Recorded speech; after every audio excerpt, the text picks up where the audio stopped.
एक बात अपनी हर कथा में कहता हूं, आज भी कह दूंगा,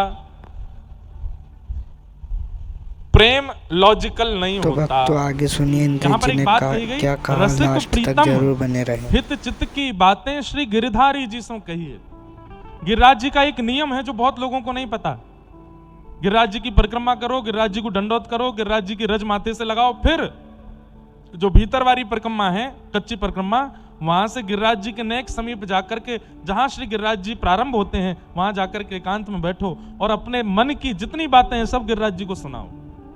रसिक प्रीतम हित चित्त की बातें श्री गिरधारी जी से कहिए।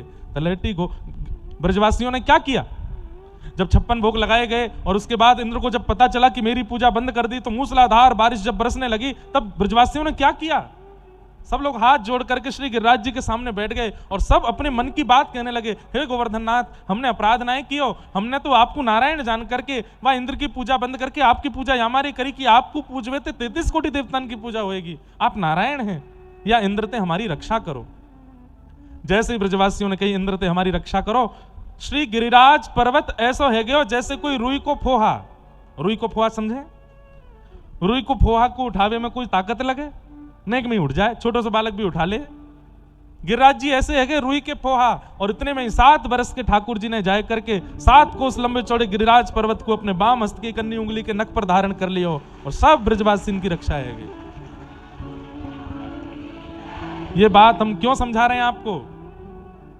वैसे मैं मना करता हूं कि ठाकुर जी को अपने जीवन की परिस्थितियां बताइए मत, ठाकुर जी से ज्यादा शिकायतें कीजिए मत, लेकिन श्री गिरिराज जी से, श्री गोवर्धन नाथ जी से आप कह सकते हो, क्योंकि वहां तो ब्रजवासियों ने भी कहा है, वहां स्वयं श्याम सुंदर ने भी कहा है, वहां कहने का अधिकार है और कहीं नहीं।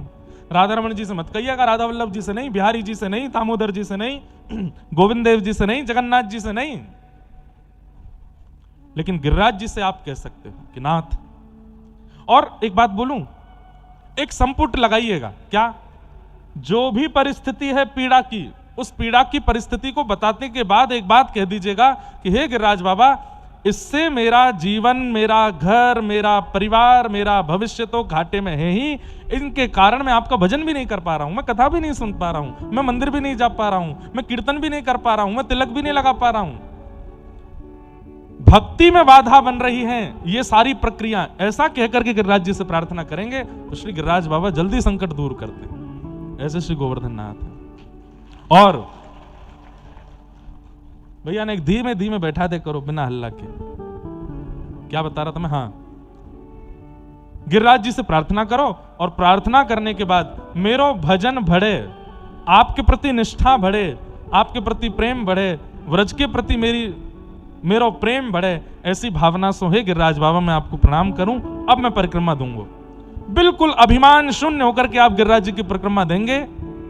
परिक्रमा पूर्ण होने तक कोई ना कोई समाधान गिरिराज जी कर ही देंगे। ऐसे श्री गिरिराज जी हैं, श्री गोवर्धन नाथ जी हैं।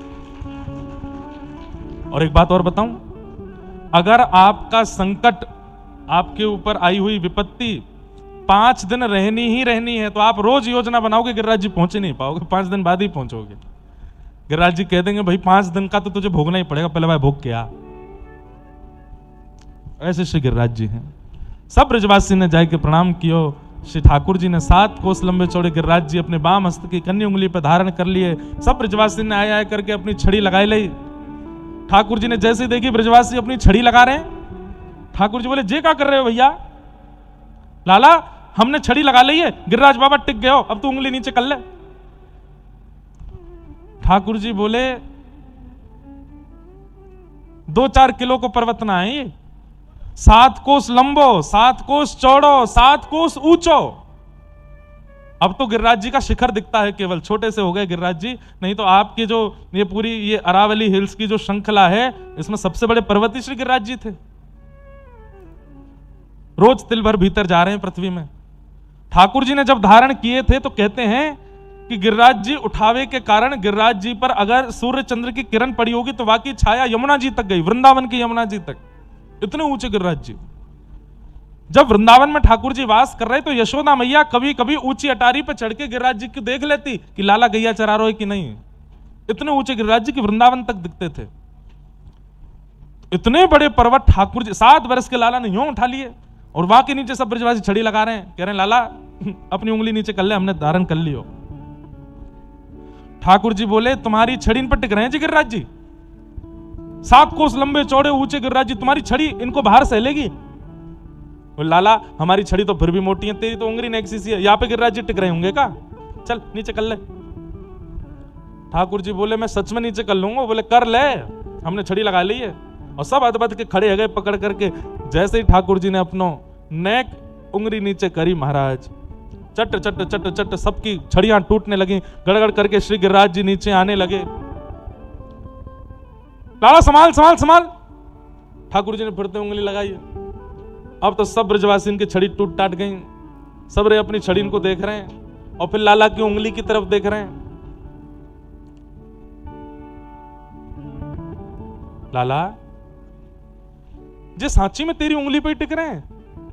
बोले और नहीं तो क्या मैं बात बना रहा हूं, यहां खड़ो खड़ो मेरी उंगली पे टिक रहे हैं।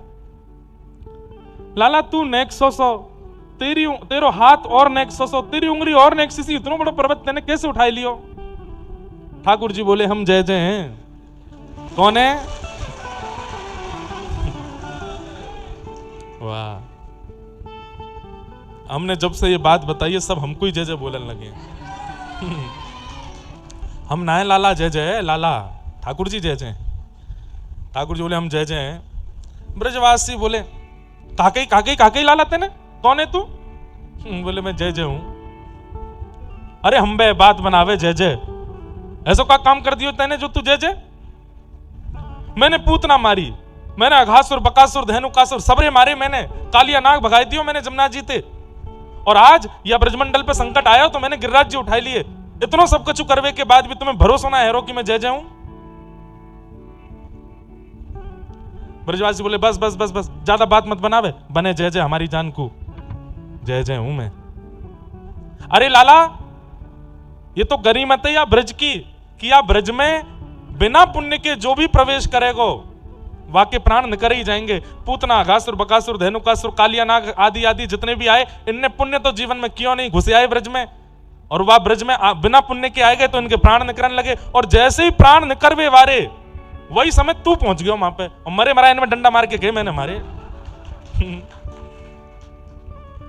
कौन पावे या को पार, प्रेम नदिया की सदा उल्टी बहे धार। कौन पावे या को पार, प्रेम नदिया की सदा उल्टी बहे धार। प्रेम को प्रमुख वही वृंदावन धाम, प्रेम को प्रमुख वही वृंदावन धाम। प्रेम ही ते पायो श्याम रसिया ने नाम, ओ प्रेम ही ते पायो श्याम रसिया ने नाम। याए जाने कहाँ गवार, जाने कहाँ गवार, अरे प्रेम नदिया की सदा उल्टी बहे धार। प्रेम नदिया की सदा उल्टी बहे धार। ये भैया प्रेम की बात है। और मैं एक बात अपनी हर कथा में कहता हूं, आज भी कह दूंगा, प्रेम लॉजिकल नहीं होता। आप लोग इन बातों को सुन के ये कह सकते हो कि इन बातों में लॉजिक नहीं है। 7 बरस का बालक 7 कोस लंबे चौड़े गिरिराज पर्वत को अपनी इकल्ली उंगली पर उठा लेता है, इसमें कोई लॉजिक नहीं है। कैसे उठा लेगा? पर उठा लिया। और उसके बाद भी ये ब्रजवासी सब कह रहे हैं कि लाला तेने गिरिराज जी कैसे उठाई लिए, तो ठाकुर जी कह रहे हैं मैं जय जय हूं, इसमें भी कोई लॉजिक नहीं है। और उसके बाद ब्रजवासी जो बात कह रहे हैं कि भैया बिना पुण्य के ब्रज में जो आवे वाके प्राण निकर जाएं, और मरे मरायन में तू हाथ मार के कह दे मैंने मारे, इसमें भी कोई लॉजिक नहीं है। प्रेम बिना तर्क की बातों पर ही होता है, बिना सिर पैर की बातें जहां हो वही प्रेम होता है।